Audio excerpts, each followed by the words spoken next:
J'ai un journal hebdomadaire qui s'appelle le journal Slamé qui sort chaque dimanche à partir de 21h. Donc je fais le tour des horizons et il m'arrive aussi de faire des interpellations dans le journal sur le changement climatique, surtout ces derniers temps. On ne fait même pas une semaine sans qu'il y ait des inondations, on ne fait pas une semaine sans qu'il y ait des incendies. Il y a déjà une catastrophe qui est là avec les industries qui polluent la couche d'ozone et aussi nos forêts sont en train de partir. Ce qui fait qu'on doit s'attendre à un réchauffement climatique très intense. Dans le journal du dimanche passé, on a eu à aborder la question des inondations parce qu'on a tellement de sinistrés, on a tellement de communes touchées. Certes, c'est vrai, c'est lié au changement climatique, mais il faut comprendre aussi que c'est aussi lié surtout à un problème d'implantation des infrastructures.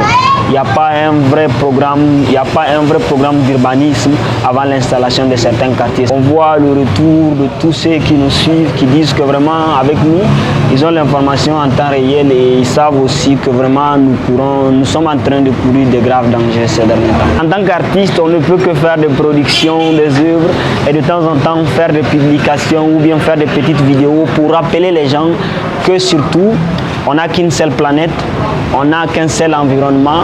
À nous de choisir soit défendre l'environnement pour survivre demain ou détruire l'environnement et qu'il n'y ait pas de lendemain.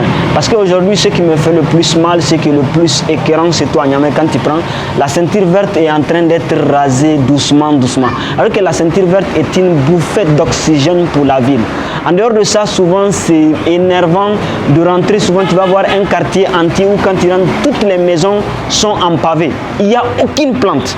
Il n'y a aucun arbre dans la maison.